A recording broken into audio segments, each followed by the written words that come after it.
On the live or just Yeah. like in general? No, and well, it applies. Is it? Hey, well, hold on. Is it one of those? Remember Saturday Night Live where they had Jack Handy deep, and now deep thoughts Oh, I with remember that. Jack Handy. You remember those? Deep thoughts. I do remember those. Yeah, Saturday Night I Live. used My to think God, those were the when it best. used to be good. When it Yeah, used to back be in the good. day. Yeah, what I was going to share. So Rich and I were having this conversation. We were just chatting a bit about, um, Ascendant becoming a managing general agency. What is a managing general agency? It just really essentially just gives us total control over the future direction of where we want to take the business. It gives us the ability without obstacle to collaborate directly with life insurance companies on the technological innovations, the solutions that we want to build, where it actually requires that we are able to connect to a pipeline of data with these existing carriers to help us build these tools and provide even more control over the experience as a policy owner. But what I was talking to Rich about too is that we had an advisor retreat where we brought our entire advisory team in, and we spent 2 full days mapping out 2023. And that involves setting a target around people served. That's where it all begins with us. Most companies begin with, hey, how much revenue do we want to generate this year? What is our revenue target? And we actually start from what it takes to trigger that that target. And nothing happens without people served. And one of the things that I shared with our advisor teammates was that in business, in business, if you don't have a target, then you are the target. Right. And so that's why I reached out, to one of our primary carriers, and I said, I need to know what is based on the metric that they use to determine who's number one, who is the number one MGA that you're contracted with, and what are they generating in this particular metric? And Equitable came back and gave us the number. And so we went back and talked to our team and said, look, if we are going to amplify the number of people served, how long would it take us to achieve being number one? Because if you cast a vision into that future where we're number one, describe to me what the people we've served are saying about us, and what is their experience with us, and all these tools. And like, we've literally opened up the door and removed any obstacle to now really setting about to achieve this painted picture vision. And all of our teammates said, okay, well, so we reversed engineer it, went through all the numbers of how many people do we need to serve to achieve this. And we've got a really, really great people served objective for this year, but we've looked ahead to the next 3. And so we thoroughly believe that we can be number one within a 36-month window. We just need more capability than we presently have now. But that's all part of building a bigger future. The point that I'm getting at is that in this new year, well, this could just end up being a new year if that's all you want it to be. Right? Hey, happy new year. Okay, what do you want the year to be? It can just be another year, I just or it want you could to be really happy. truly be a new year. And that's why resolutions don't ever work, because if you're setting a resolution to begin with, you weren't operating in a position of control in your life anyway. That's the reason why you set the resolution. You also need to be resolute if it's a resolution. Yeah, that's a really, really good point, and very true. And so what we've been sharing and serving up as inspiration to people that we've been interacting with is that if you want to build a bigger future, then it has to involve a bigger vision. So I go back to what we were doing with Ascendant. If we say, wow, we really want to create this future that's much bigger than our past, and So we're going to do that by just doing the very same things that we've done up to this point. Well, that's not a bigger vision. It was a very scary proposition to go through everything that we needed to go through to prepare to take this leap to becoming a managing general agency. And Rich, you recall quite some time ago, we had a conversation over like a really good conversation. And I said, We first started talking about this. I remember I was pacing out. I don't know. We had a phone call and I think I was outside of Farmhouse Brewing outside of Chilliwack, which is a great place. It was yeah, a beautiful summer day surrounded by the mountains, and I was pacing while we were chatting for probably 45 minutes talking about some changes, and that's where this.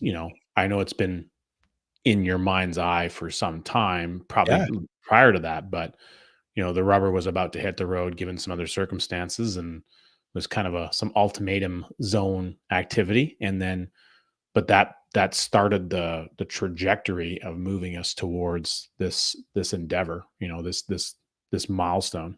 for sure. And for all of our clients, all of our folks in the community that hop online when we do these, stream yards and tune in, like we hope that you're setting about to make this truly a new year for you and creating a bigger future and recognizing that it's going to involve some discomfort. And that's where your biggest source of growth is going to be. And it's going to involve some decisions. It's going to involve change. When why wait for spring to do spring cleanup in your life? Like it shouldn't be just reserved for one period of time during the year. Hey, it's spring cleanup time and everybody's throwing out junk. Well, what junk do you have up here? And what junk do you have in your circle of influence? Like if the people that you're associating with, if you're not feeling inspired and motivated to go build a bigger future, you've got the wrong circle. And it's not their fault. It's not your fault. It's just there's not a there's not a match there in terms of some people prefer stagnant. Some people that's what they want their lot in life to be. I just want to be stagnant. I don't want to experience fear. I don't want to experience um, having to make dramatic change or decisions. I just want things to stay the way they are. Okay, that's the path that you want to go down. But the people that we most love to serve, the people that want to build a bigger future for themselves, which it all starts with a bigger vision, is what I'm trying to say. Well, I posted I think I'm not sure if it's going to all the platforms or if it's just going to the YouTube channel or not, but I posted the link to the painted picture vision. So if anybody wants to go check that out, you can go Oh, to the thank you. Yeah. ascendantfinancial.ca, and then there's in the header menu bar, you can see the painted picture vision there. And I think there's a chance to even watch a video associated with it. And yeah, I mean, there's a clear cut targets, I should say, about what we're trying to do and to create. And uh, I can share, reflecting back on the previous 3 years and how the importance of having a vision of what that would be, how that helped format and shape and engage the team around working together, being, fairly singular in our direction, and there's always, like any business, there's always bumps in the road, like you know driving in Alberta, there's potholes. Every spring cleaning, the city of Edmonton is going to go and clean up potholes that get created on the freeze thaw cycle. Yeah. And so you might have clear road, and every once in a while there's a bump in the way.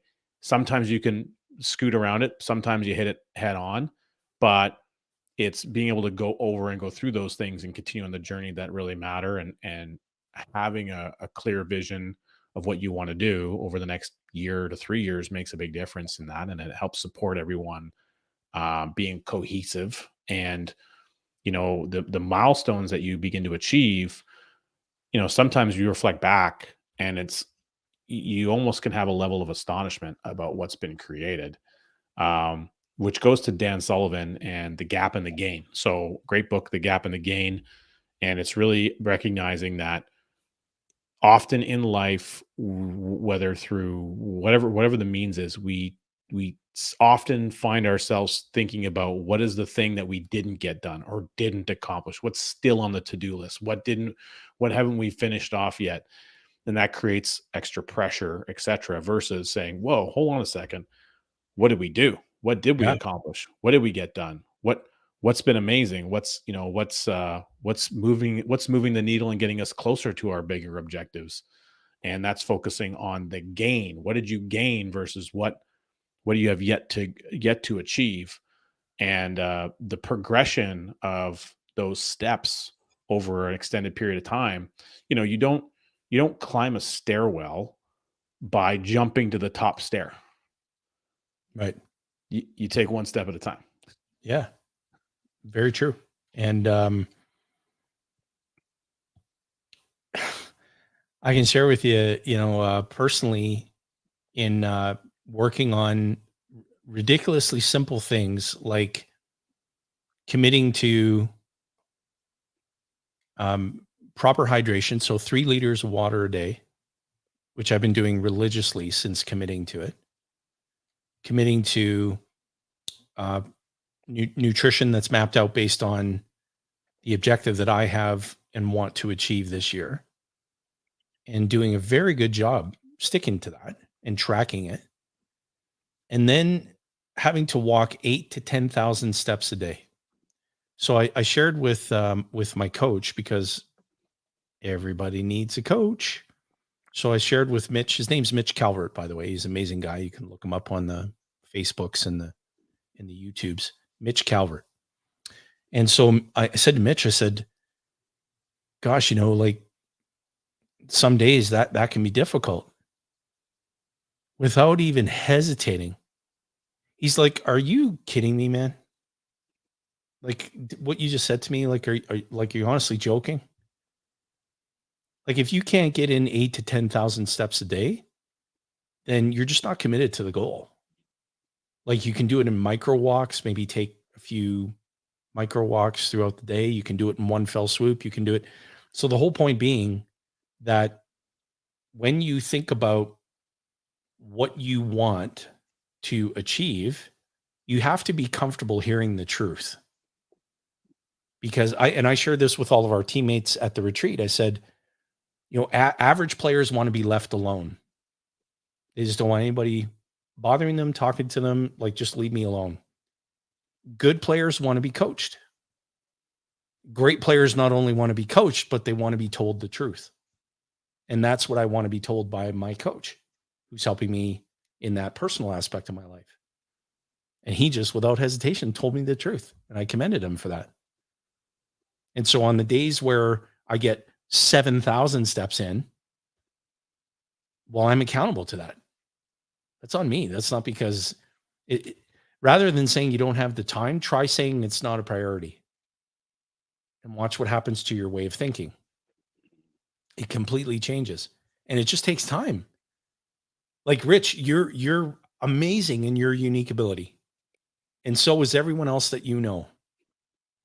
But you're already, and this is credit to Dan Sullivan, this is something that I would encourage anybody who watches this now, who catches it later, to write this down. You are already 100% disciplined in your own set of habits. So you've already demonstrated that you can be 100% disciplined at something, because you are 100% disciplined in your own set of habits. And those habits are either contributing to your bigger future or contaminating your bigger future. And you can't eliminate all the contaminating ones in one fell swoop. Won't happen. I didn't make an unrealistic, commitment to say, okay, I'm going to give up caffeine. I am not going to go to Original Joe's and watch hockey and have a few beers with my buddies. I'm not going to indulge when I enjoy a nice meal out with my teammates or clients or friends. I'm not going to, no. What I'm going to start with is 3 liters a day, 8 to 10,000 steps a day, and proper nutrition. And I'm going to get my 3 workouts in a week religiously. Those other elements, those other things that I described, those are still a work in progress. It's going to chip them away, like you said, one step at a time. because you didn't get to where you are by hopping from the bottom step to the top step. You got to where you are today, one step at a time. So that's how you're going to get to where you need to go. Yeah, I've actually hopped a number of steps in physically, like in houses and things, and it's all fine and dandy until you slip because you're trying to go too far and then you fall down those same set of stairs. Yeah. And coincidentally, so you might find this funny. It kind of ties to the analogy a little bit.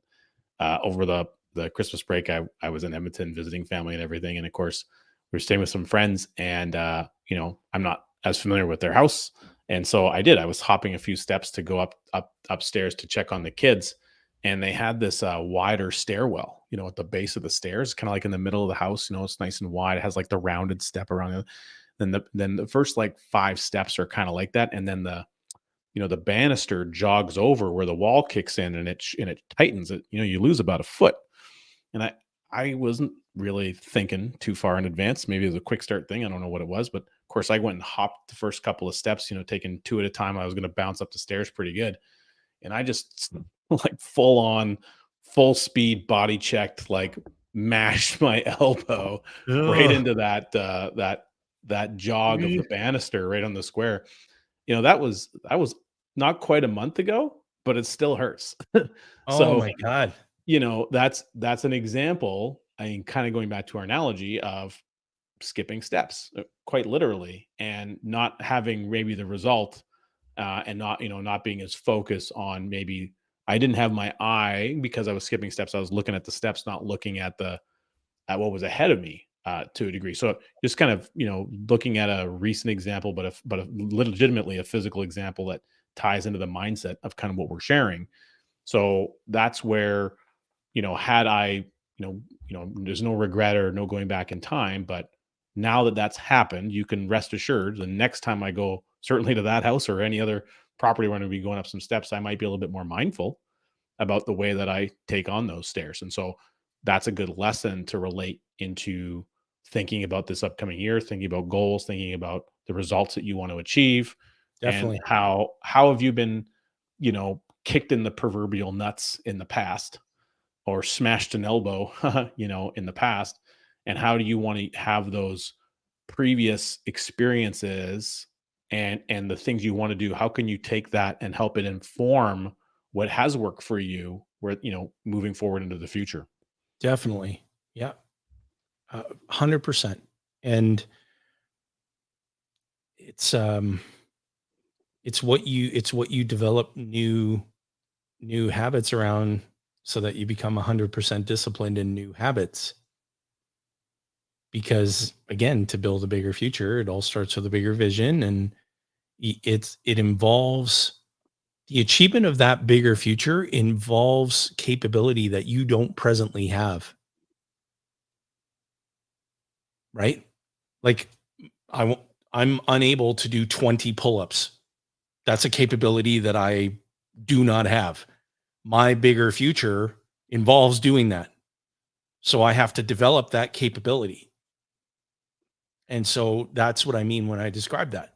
So, as to all of you out in StreamYard land and Facebook land and YouTube land and wherever this is, as you're thinking about your new year, what think about your bigger future. What's your vision for your bigger future? And then capture the capabilities that it's going to be necessary to achieve it, that you don't presently have,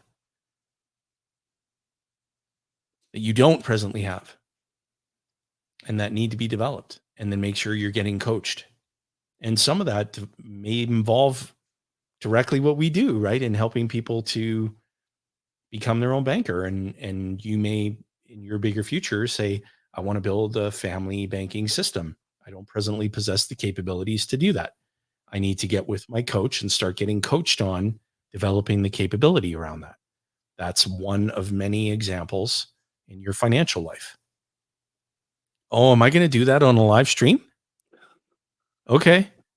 I'm happy to do that. Once I possess the capability, I'll go on a live stream and do 20 pull-ups. No problem. Bring it on. Um, it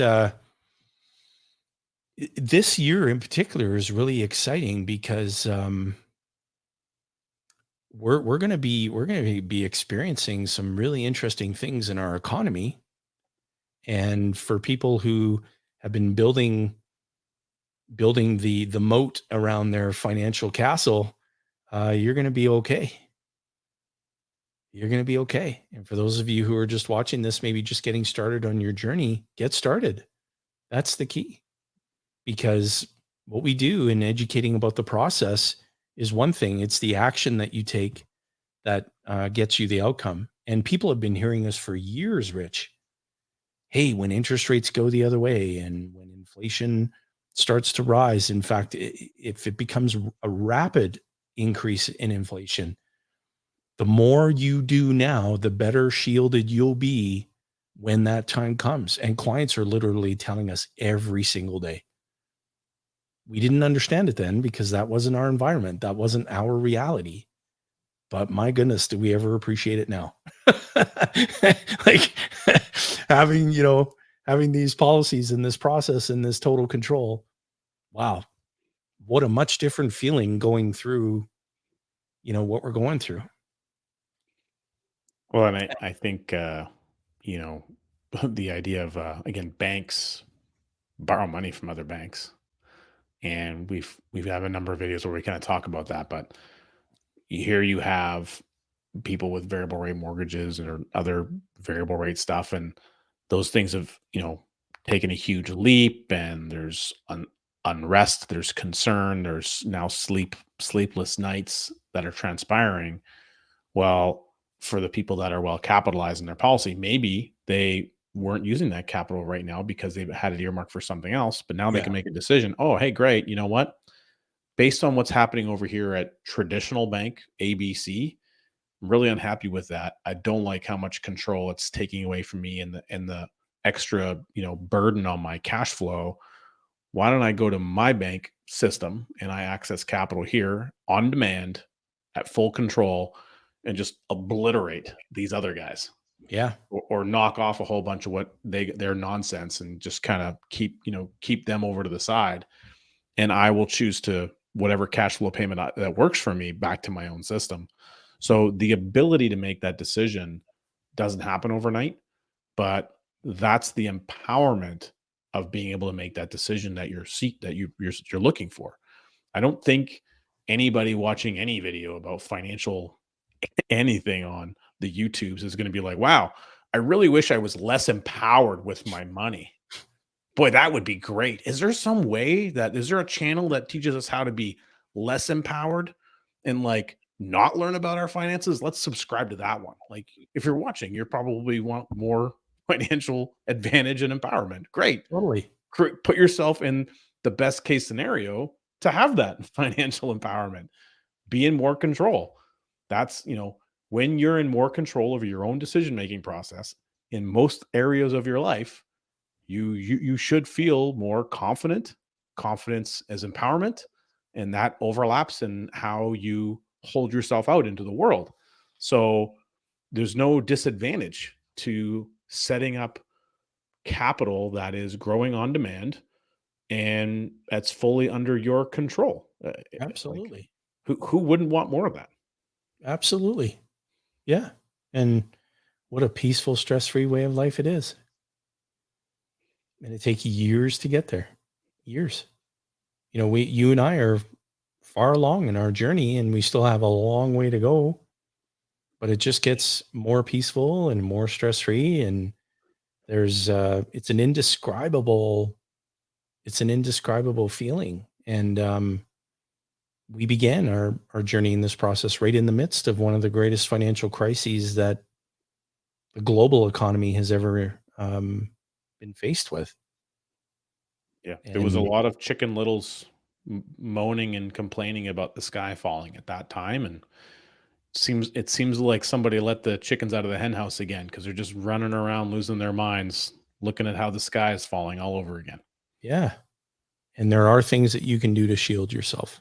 And that should be a part of your bigger future and part of your bigger vision for your future. And we referenced a great question from again, credit to Dan Sullivan. We referenced a great question from him in the first webinar that we did of the year. This was last Thursday, and we had 246 attendees on that webinar. And one of the questions that I had posed to all the attendees, because what was interesting is some of the newer folks who maybe were just consuming our content for the first time or just getting exposed to us, they're like, okay, when are you going to sell us something? It's like, well, today's webinar is all about rethinking our thinking.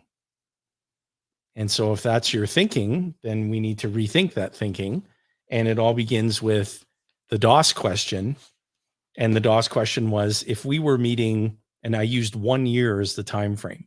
So if we were meeting 1 year from today, and you were to look back over that year to today, what has to have happened during that period, both personally and professionally, for you to feel happy about your progress? And we really gave attendees time to go through that thinking exercise. And the feedback that we got in the chat was amazing, of people really processing, okay, if I was sitting down, and so what was the date last Thursday? What was that? Last Thursday was the 12th. So it's December 12th, January 12th. If we were sitting down on January 12th, 2024, and you were to look back on all that time to today, what specifically would have had to have happened, both personally and professionally, in order for you to feel happy about your progress? And you've got to be as specific as possible, because the human brain is incapable of anything extraordinary. You have to really input specifics. Well, I want to be healthier. The human brain goes, thanks for letting me know. Not sure what you want me to do with that. I want to be able to, on January 12th, 2024, go on YouTube Live and do 20 pull-ups without feeling like I've got a hernia. Okay, that's pretty specific. The human brain knows how to get to work on making that real. And so when you think of your financial aspect of your bigger future, what is that exactly? Maybe it's a certain amount of debt that you want to have recaptured by January 12th of next year. Maybe it's a certain amount of capital that you want to have accumulated by that time next year. Maybe it's a achievement of a very well-defined financial objective. Maybe it's just getting started with your first policy, and you want to see a specific amount of premium going into that policy to produce a specific amount of cash value growth. Getting specific so the human brain knows, all right, I need to know what you want to get done. And thank you for being specific. Now I know what to set about making real. That's the whole framework of it. It's no more complex than that, outside of the fact that you have to do the work to make it real. Right? Right. And we've been sharing over the years. We've used this analogy hundreds, if not thousands of times, that getting a membership at the gym versus working out there are two completely different things. You've actually got to go and work out. Having the membership is good. It's a good start, but you got to go do the program. Yep. The rubber hits the road. That's it. And that's the only way you can get from A to B. Well, this is good. It's good to be on the YouTubes and the Facebooks and the StreamYarders, and it's nice. It's nice to be back. We're going to be pumping out, like Rich. We're going to be pumping out a lot of content this year, because we've got to do the in-depth review of Nelson's book that we've been planning to do for a long time, and we've got to really, really expand on the family banking method. We've got a ton of content to produce this year. It's going to be. We've got some great live events that we're going to be doing too. We're going to be doing our family banking summit in the Toronto area. There's a date I think we're planning for the Vancouver area. Yep. And then podcast wise, we have a couple of great, we've already got some really good episodes in the queue that, the other day, Jayson, we recorded with Mark Benson, who's Yep. a practitioner out of St. Louis. The guy's amazing. I mean, the content is just pure gold. That's going to be coming out, I think, first week of February. And yeah, we just have some really great stuff. I recorded another one today with our colleague Henry, talking a little bit about some of the unique aspects that need to be considered when you're looking at policy design for a policy. So that'll be coming out early next month. And we just have a lot of great things that we're putting together and building on. And it's nice to be able to share these things with people in a way that they can digest it. And speaking of digesting things, getting a lot of good comments about how easy it is to digest these books. Oh, no kidding. Yeah. And No kidding. book 3 is well in development, and we are also starting to plot along on book 4 as well. So lots of good stuff coming up the pipeline here for everybody in 2023. Love it. And shout out to Michael. He's on vacation in Saskatchewan. He's planning to do some major reading, and it's always great to hear from Michael. And I got a great book from Michael. He came to our event in October. It was a blast having him there. Such an excited guy. I love Michael having him around. He's a great guy. By the way, if you're in Edmonton, you need your furnace cleaned, this is the guy you want to give a call to. But he actually gave me a great book from his accountant, which is, it's got chainsaws on the cover, and it's like these 100 chainsaw tips for accounting or whatever. It's like busting. He's cutting through all these misnomers around like saving taxes with a chainsaw. It's actually pretty cool. So that is pretty cool. I got to see that book. That's awesome. Okay, well, I got to run, but hey, to all of our viewers around the world, make this a new year and make it outstanding. all right. Cheers, brother.